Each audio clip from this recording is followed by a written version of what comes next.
तो parallel combination, ठीक है। तो देखो पैरेलल कॉम्बिनेशन, अभी जैसे सीरीज में पढ़ा हमने, इसी के अकॉर्डिंग पैरेलल कॉम्बिनेशन। पैरेलल देखो जैसे डायग्राम अभी हम बना रहे हैं, तो ये ठीक है।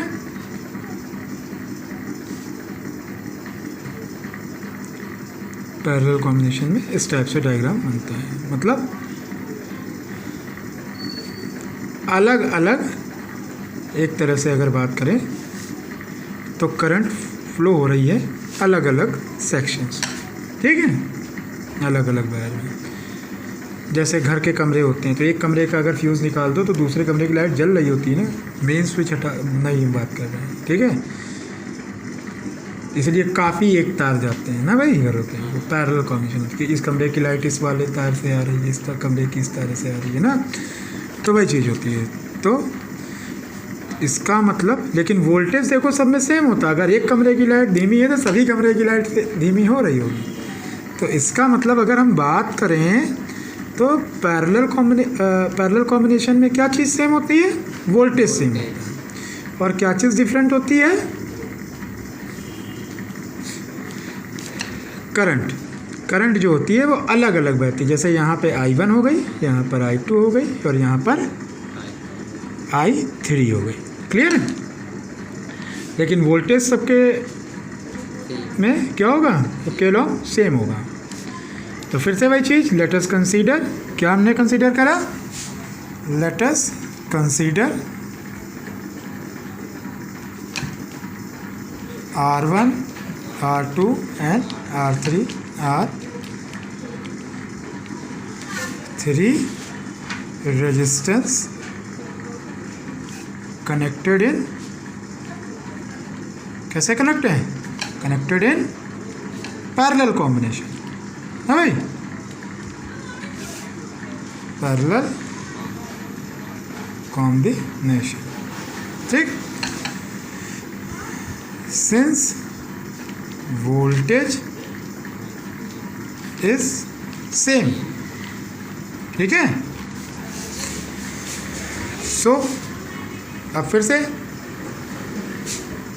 Sorry, voltage is same and current अलग अलग होगी ना, and I1, I2, I3 are current, I1, I2, I3 are current along different sections, ठीक है। जो अलग अलग वायर हैं उसमें अलग अलग करंट फ्लो हो रही है, अलग अलग सेक्शंस, ठीक है। फिर से, सो बाय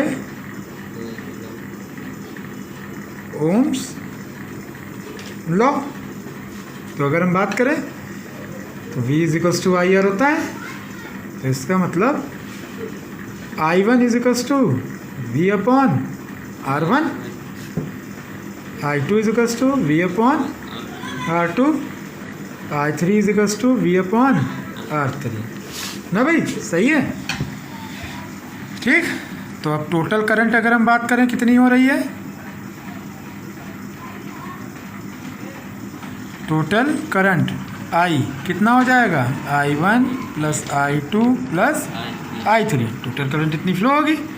अब I बराबर V upon R, I equals to V upon R, तो I1 equals to V upon R1, I2 V upon R2 plus I3 V upon R3। अब देखो V ऊपर से कॉमन है, कॉमन ले ले, तो V upon R equals to V common ले लिया, ब्रैकेट में क्या बचा हमारे पास? 1 upon R1 plus 1 upon R2 plus 1 upon R3, भी कैंसिल। तो यहाँ से क्या निकल के आया हमारा कि 1 upon R is equals to 1 upon R1 plus 1 upon R2 plus 1 upon R3। तो ये हमारा क्या होता है? इक्विवेलेंस रेजिस्टेंस, ठीक है, when resistance R connected in parallel combination. अब इसका जैसे न्यूमेरिकल देख लें, ठीक है। तो इसका न्यूमेरिकल भी कुछ इसी टाइप का होगा। देखो जैसे ये चीज़ें, सपोज ये हो गया, ठीक है, ये हो गया, ये हो गया ना भाई, मान लिया जैसे 2 ओम 2 ओम 2 ओम सेम, ठीक है। अब जैसे सपोज हमसे यहाँ जो है हमने क्या बताया, वोल्टेज सब में सेम होगा, तो हमसे कुछ बोल सकता है, करंट बोल सकता है ना, या इक्विवेलेंस रेजिस्टेंस ही बोल सकता है, या टोटल करंट कितनी फ्लो हो रही है ये बोल सकता है। मान लिया ये दे दिया गया 12 वोल्ट, ओके। तो हमसे बोलेगा फाइंड इक्विवेलेंस रेजिस्टेंस, क्या बताना हमें,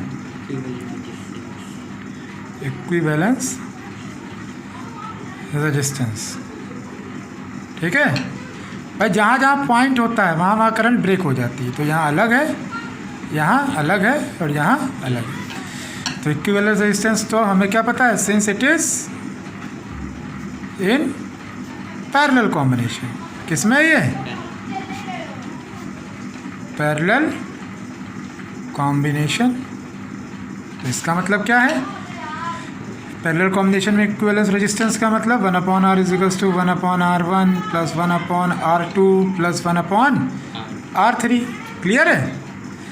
तो R1 R2 R3 सब हमको 2 तो दिया है, तो 1/2 प्लस 1/2 प्लस 1/2, फाइनली कितना आ गया 3/2। 1/r इज टू 3/2 ओम, तो R इज टू 2/3, क्लियर है।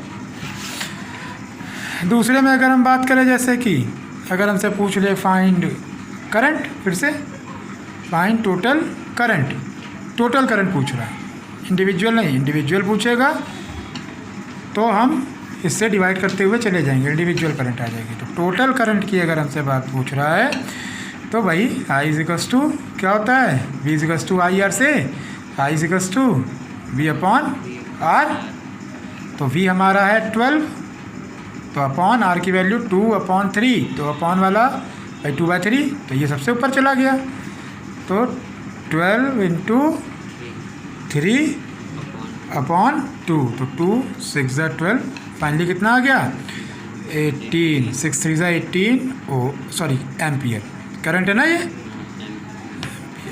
क्लियर है, ओके थैंक यू।